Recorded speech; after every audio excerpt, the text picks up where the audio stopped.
오늘 우리가 함께 나누는 말씀의 제목이 나무를 패며 물을 깃는 자의 복이라는 말씀이에요. 가나안의 여러 족속 가운데 기브온 족속에 대한 말씀이죠. 가나안 족속들은 시시각각 전쟁을 치르며 다가오고 있는 이스라엘을 바라보며 마음을 모았어요. 우리가 죽기 살기로 한번 싸워보자. 그런데 그들과 생각이 다른 족속이 기브온이었습니다. 그들은 시대를 정확하게 읽을 줄 알았고 더욱이 여호와 하나님이 함께 하시는 이스라엘과 싸워서는 승산이 없다는 것을 간파했어요. 그리고 무엇보다도 하나님이 이스라엘에게 주셨던 가나안 정복 전쟁의 세칙, 가나안 족속을 모두 진멸해야 된다, 이 제일 원칙을 그들은 알고 있었어요.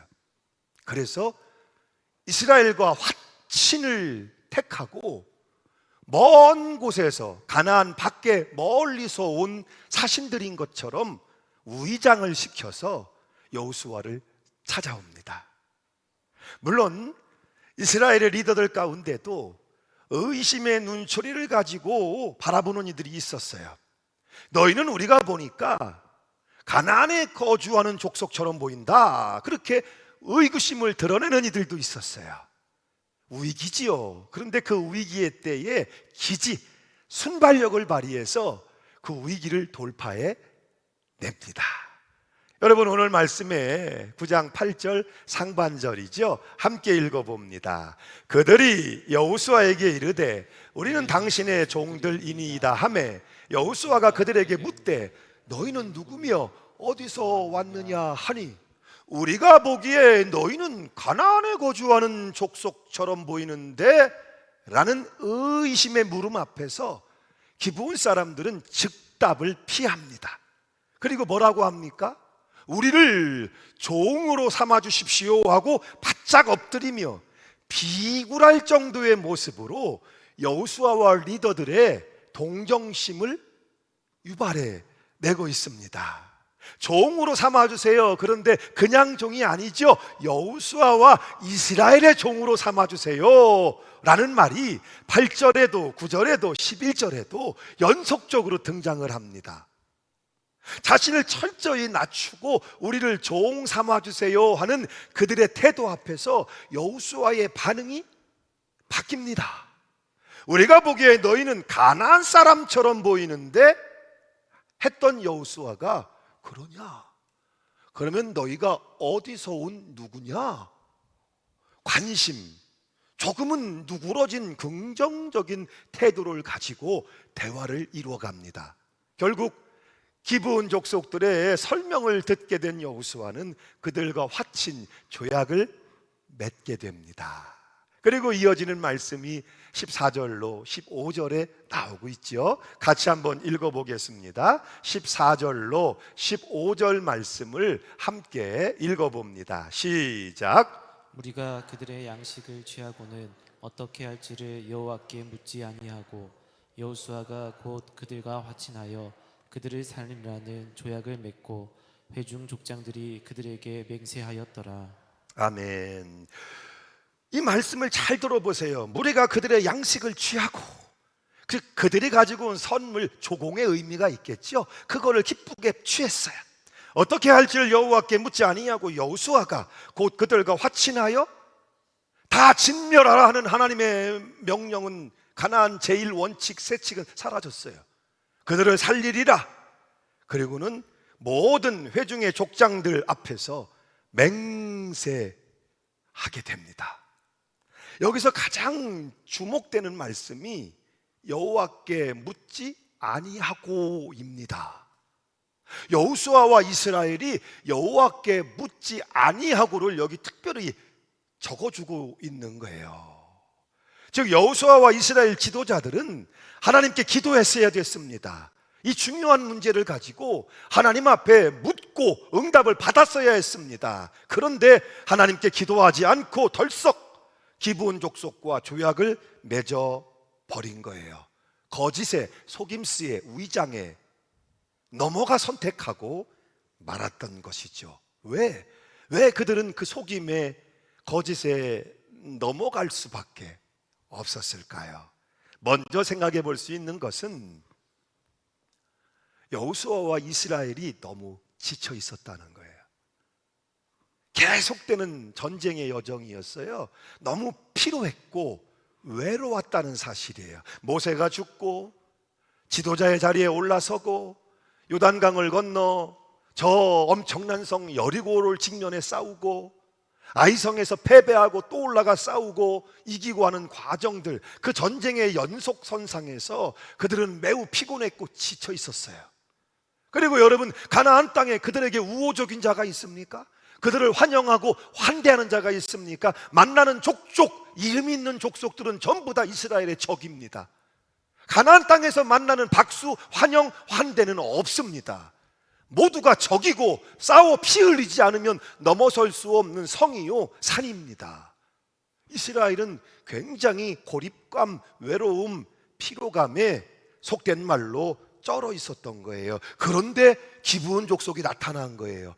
호의적으로 선물 가지고 와서 아주 자신들을 낮추며 우리와 잘 지내자고, 우리와 화친하고 친구가 되자고, 아니 우리를 종으로 삼아달라고 하는 기브온 족속들이 나타난 거예요.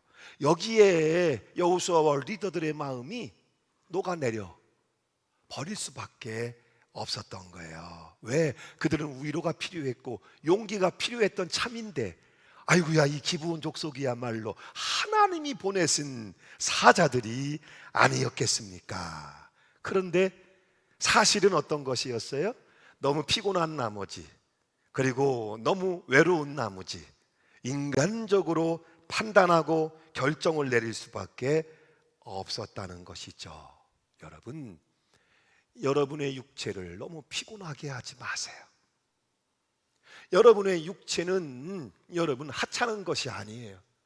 하나님의 영, 여러분 생명을, 여러분의 영혼을 여러분 육체 안에 하나님이 담아주셨단 말이죠. 여러분의 육체가 귀해요. 근데 육체가 무너지면, 육체가 너무 힘들면 여러분 은혜도 감사도 삶이 무너질 수밖에 없어요. 여러분 육체를 소중하게 여기시고 너무 힘들고 어려울 땐 쉼과 안식이 필요하다는 사실 기억하셔야 돼요. 또 정서적으로 여러분 자신을 고립시키고 외롭게 만들어가지 마세요. 요즘엔 크지 않은 방 안에 갇혀 지내는 인생들이 너무 많은 것 같습니다. 나홀로 여러분 산속에 바닷가에 여러분 영혼을 고립시키지 마시고 정서적인 외로움을 떨쳐내셔야 돼요. 그러기 위해서 만나고, 사람을 만나고, 특별히 예배의 자리, 말씀과 기도의 자리에 올라오셔서 여러분 자신을 치유하고 회복하는 것이 반드시 필요하다는 사실이에요. 여러분, 엘리야는 엄청난 사람이죠. 직전 엘리야는 위대한 역사를 이루었어요. 갈멜산상에서 850 아세라와 바알을 섬기는 우상과 싸워 영적 대승리를 거둡니다. 3년 반 동안 닫혔던, 비가 내리지 않던 하늘문을 연 사람입니다. 그런데 그 다음날 엘리야의 모습은 뭡니까? 로뎀나무 아래 엎드려서 울고 있습니다. 차라리 여기서 나를 데려가시라고, 여기서 죽는 것이 낫겠다고. 왜? 그는 지쳤고 온 천지간에 그밖에 없는 것, 나 혼자 애쓰는 것이, 나 혼자 힘쓰는 것이, 나 혼자 이렇게 수고하는 것이 무슨 의미가 있겠습니까? 천지간에 나 홀로 남았습니다. 여호와 신앙을 가진 자가 어디에도 없어요. 나 혼자 남은 것 같아요. 그러니 이 여러분 피곤함과 이 외로움이 그 위대한 능력의 종을 로뎀나무 아래로 끌고 간 거예요. 거기에는 해답이 없습니다. 거기엔 절망만 있습니다. 차라리 나를 죽여주세요 하는 절망의 그늘 아래입니다. 그런데 하나님이 그를 일으키셔서 먹이시고 힘을 내라 이끄셔서 어디로 갑니까? 호렙산으로 갑니다. 호렙은 하나님의 산이지요. 하나님의 백성을 만나시는 예배의 산이지요. 그곳에서 하나님께서 불 가운데에도, 지진 가운데도, 바람 가운데도 계시지 아니하시고 세미한 음성 가운데 엘리야를 어루만지십니다. 엘리야를 다루십니다. 치유하십니다. 피곤한 그의 육체를, 또 외로운 그의 심령을 어루만지시며 치유하시고 회복하시니까 할렐루야, 그가 다시 일어나는 여러분, 신앙생활은 두 가지로 이루어지는 거예요. 하나는 컨디션이고 하나는 포지션이에요. 오늘 여러분은 이 자리에 컨디션으로 오셨습니까? 포지션으로 오셨습니까? 오늘은 왠지 기분이 좋아. 오늘은 왠지 주일 아침이 상쾌해. 죄짐 맡은 우리 구주. 찬양도 흥얼흥얼 흘러나오네. 오늘은 뭔가 은혜로운 일들이 일어날 것 같아. 컨디션이 좋아요. 반면에 또 어떤 분들은 힘들어. 컨디션은 최악이야. 오늘은 몸도 무겁고 기운도 없고. 은혜? 육신이 힘들고 삶이 어려우면 은혜도 없는 것 같아. 그런데도 포지션, 나는 교회의 장로야. 나는 오늘도 성가대 가서 앉지 않으면 내 자리가 빌 거야. 나는 교회 학교 교사인데 내가 안 가면 아이들이 바람 맞고 얼마나 실망할까? 포지션이죠. 그래서 이 포지션 때문에 다시 예배의 자리로, 말씀과 기도의 자리로 올라오는 거예요. 할렐루야. 여러분, 늘 최상의 컨디션을 가지고 하나님을 예배하며 섬기는 백성 되기를 바라지만, 우리의 컨디션은 어제 좋았다가 오늘 나쁘기도 하고, 오늘 나빴다가 내일 좋아지기도 하고, 그래서 컨디션이 안 될 때는 포지션을 지키는 거예요. 여러분을 부르신 자리, 아버지의 자리, 어머니의 자리, 혹은 일터에서 교회적으로 말한다면 직분과 사명의 자리, 그 포지션, 부르신 곳 예배의 자리로 나오시는 거예요. 거기에서 치유하심이, 회복하심이, 할렐루야. 이 엘리야의 경험이 오늘을 사는 우리에게도 꼭 필요하다는 사실이죠. 기브온에게 속았어요. 그렇게 속아 넘어간 이유가 피로감과 혹은 외로움에 있었다면, 또 하나 내적인 것이 있죠. 우월감, 자만심, 안일함, 여기에 있어요. 여러분, 하나님의 도우심으로 요단강을 건넜어요. 하나님의 도우심으로 여리고를 무너뜨렸어요. 실패했지만 하나님의 도우심으로 다시 아이성을 쳐서 승리했어요. 여호수아의 이름은 온 가나안 지경에 두루 퍼졌어요. 여호수아를 모르는 사람은 없어요. 이스라엘 그러면 승리의 대명사가 됐어요. 심지어는 그 멀리서 기브온 족속까지 찾아와요. 선물 들고 아주 굴종적인 모습을 보이며 우리를 종으로라도 써주세요 하고 찾아와 엎드려요. 이만하면, 여러분, 이만하면 잘하지 않았습니까? 이만하면 성공적이지 않습니까? 하는 이 내적인 우월함, 혹은 이런 우월감들, 혹은 이런 도취되는 마음들, 이것이 결국은 하나님 앞에 기도해야 하는 것을 잃어버리게 만들고 영적인 위기를 초래하게 만들고 있다는 사실이에요. 너무 힘들고 어려운 환경도 우리를 넘어지게 하지만, 우리가 잘 되고 소위 성공적이라고 했을 때 훨씬 더 우리가 영적으로는 시험에 들고 넘어지는 경우들이 많이 있다는 사실을 기억해야 해요. 여러분, 대표적인 사례를 그 위대한 믿음의 임금 다윗이 보여주고 있지요. 여러분, 이스라엘이 왕이 되고 다윗이 놀라운 승리와 번영을 이루고 있을 때, 다른 때 넘어진 것이 아니에요. 그가 도망자가 돼서 10년 동안 변방을 전전하며 이방을 전전하며 괴로움과 고난의 시간을 지날 때 다윗은 넘어지지 않았습니다. 그런데 모든 걸 이룬 것 같고 번영의 시대를 살 그 시점에서 가장 잘 나갈 때, 가장 좋을 때 다윗은 덜컥 영적으로는 걸리고 넘어지고 맙니다. 사무엘하 11장의 2절의 말씀이죠. 같이 한번 읽어봅니다. 시작. 저녁 때에 다윗이 그의 침상에서 일어나 왕궁 옥상에서 거닐다가 그곳에서 보니 한 여인이 목욕을 하는데 심히 아름다워 보이는지라. 저녁 때 밤에 안 자고 한숨 낮잠 때리고, 그리고는 이제 아이고야, 저녁 때 일어났다. 침상에서 좀 늘어졌습니다. 예? 다윗의 팔자가 이렇게 늘어진 적이 있었나요? 늘어졌습니다. 그리고는 다윗의 왕궁, 예루살렘 왕궁 얼마나 잘 지어놨습니까? 그의 궁전에 옥상에 올라가서 자신이 이루어놓은 이 나라를 바라보며 자신의 업적을 헤아리고 있었는지도 모르죠. 그런데 목욕하는 여자가 눈에 들어옵니다. 심히, 얼마나 예쁘게 보였을까요? 심히 여기서 덜컥 불일 듯 일어나는 정욕에 다윗이 넘어지고 맙니다. 이때가 어떤 때였습니까? 암몬과 치열하게 전쟁이 치러지고 있었던 때였습니다. 다윗은 언제나 전장에 있었습니다. 그가 언제 왕궁에서 한낮에 늘어지게 잠을 자고 이런 태만과 게으름 가운데 있었겠습니까? 이만하면 왕궁을 잃었고 날마다 영토는 넓혀지고 있고 누가 다윗을 대적하겠습니까? 누가 다윗의 권위를 무시하겠습니까? 잘 나가는 성공적인 왕의 보좌에 앉았을 때, 그때 다윗은 심각한 영적인 게으름과 자기도취에 빠져 죄에 넘어지고 맙니다. 잘 나갈 때, 성공할 때, 좋은 학교, 좋은 직장, 돈을 많이 벌고 사람들로 하여금 성공적인 인생이라 칭찬을 받는 바로 그때 우리 안에서 일어나는 이런 자만감, 또 태만감, 우월감들이 우리 귀에 속삭이는 거예요. 이젠 내 인생의 왕은 너야.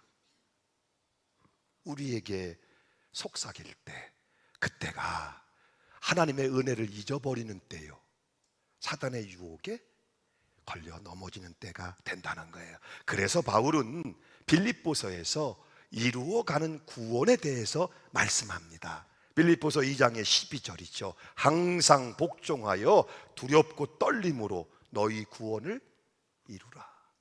예수를 믿고 구원받는 것이 중요하지만 더 중요한 건 구원받은 여러분의 이후의 삶, 그 구원받은 자들의 이루어지는 삶 가운데에서 하나님을 의지하고 경외하고 하나님의 말씀에 순종하는 삶을 통해서 장성한 분량 그리스도의 구원을 이루어 가야 한다는 거예요. 믿음이라는 게 그런 거예요. 믿음이 있는 것 같지만 또 없는 것 같기도 합니다. 믿음이 있다고 어깨에 힘이 들어가는 순간 잠시만 한눈 팔면 순식간에 넘어지는 존재가 우리의 연약함이죠.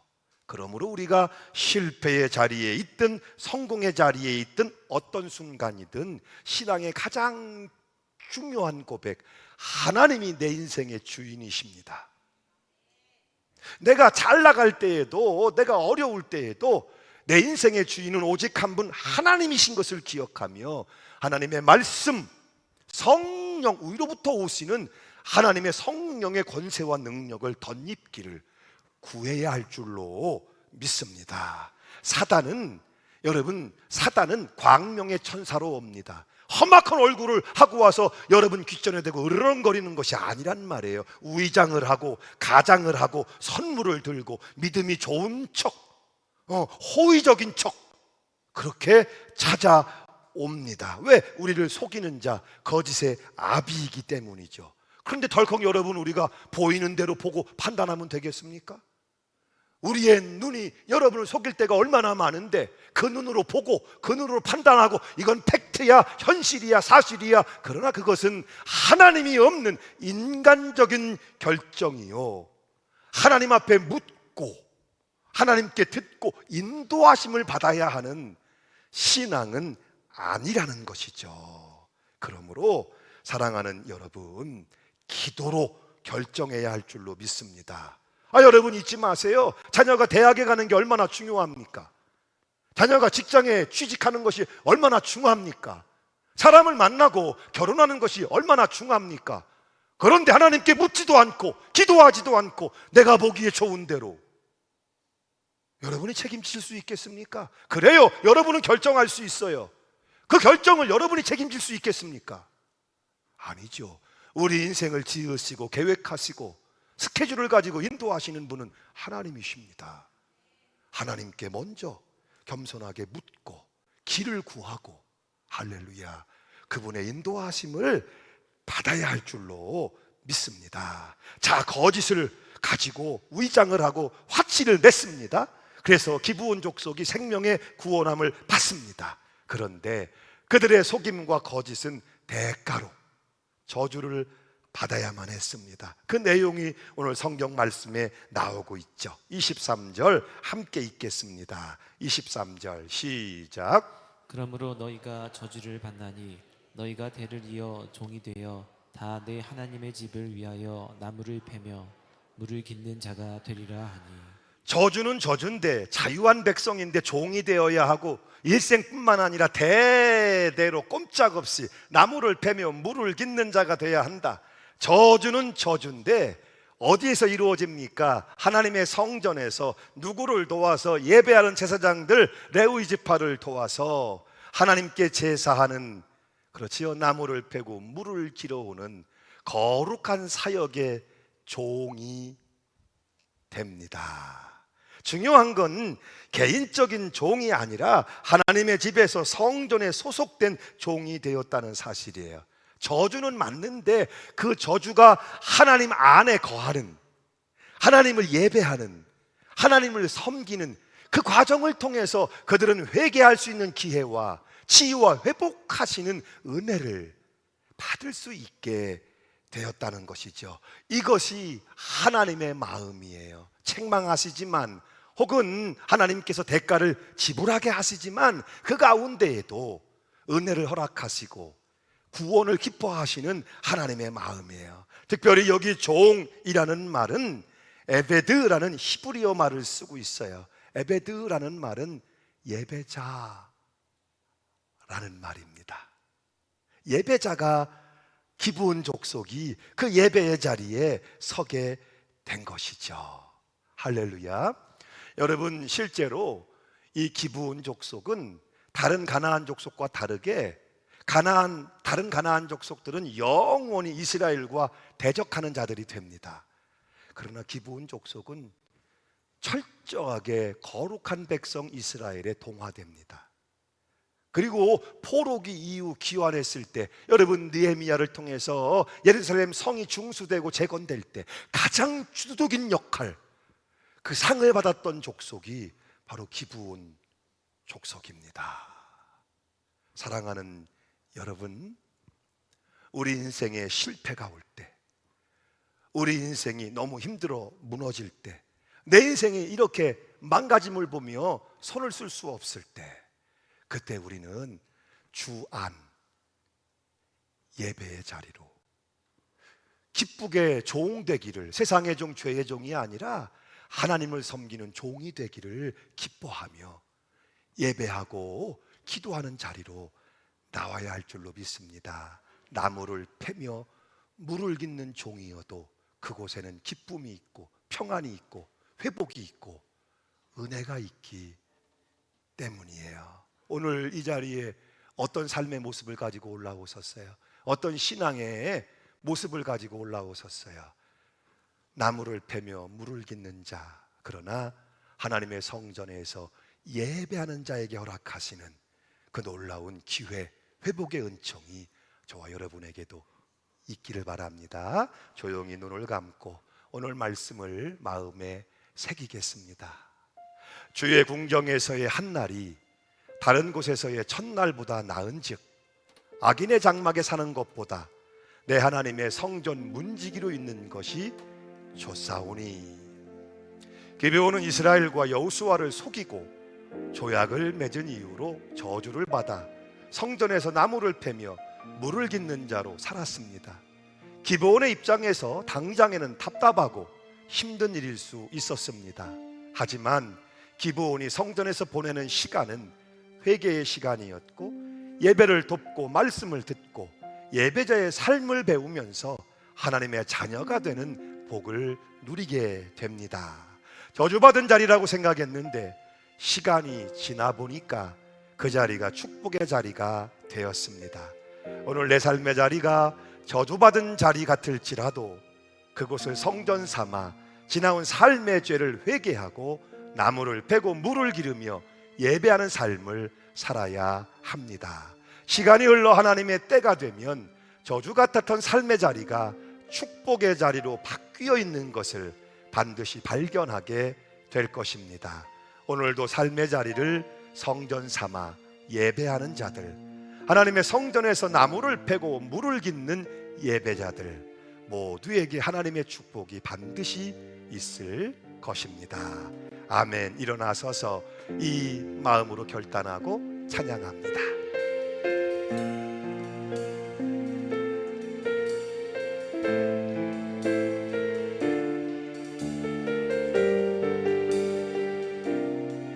따스한 성령님, 따스한 성령님,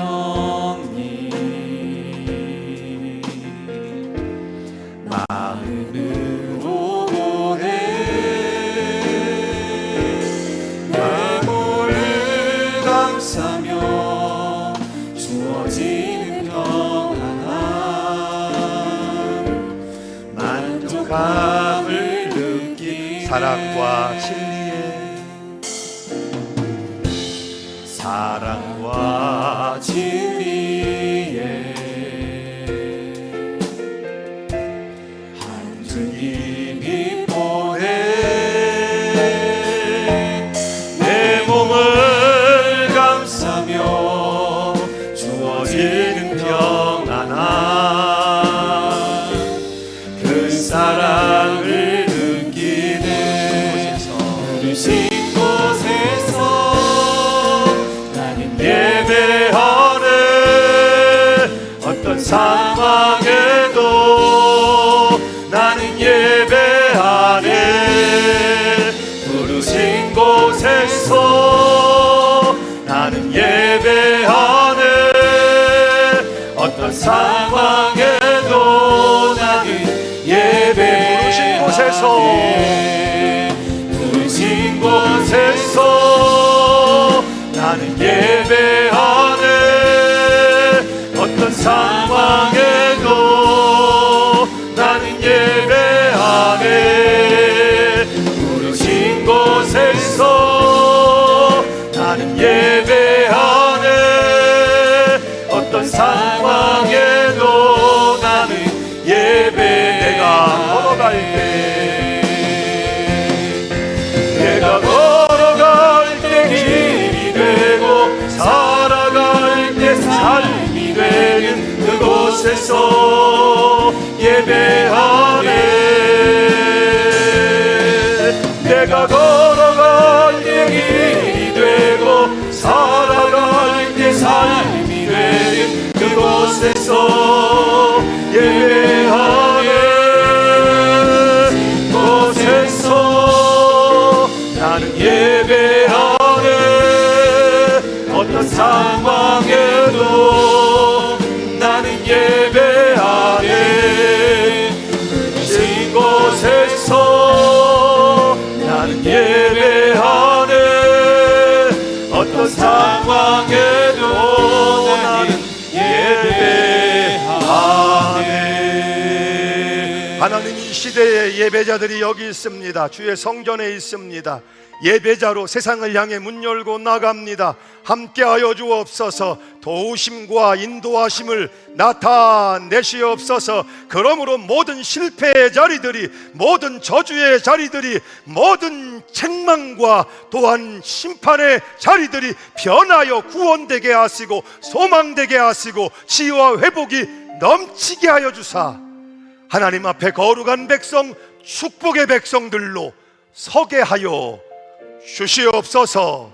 이제는 우리 구주 예수 그리스도의 놀라우신 구속의 은총과 아들 예수 그리스도 안에서 사랑하시며 끝까지 사랑하시는 아버지 하나님의 변치 않는 사랑하심과 때를 따라 도우시며 인도하시는 성령의 충만하신 내주 역사 교통하신 은총이 오늘도 믿음으로 아멘 말씀 앞에 순종하여 나가는 성도들 머리 위에 이제로부터 영원히 함께 하시기를 간절히 축원하옵나이다.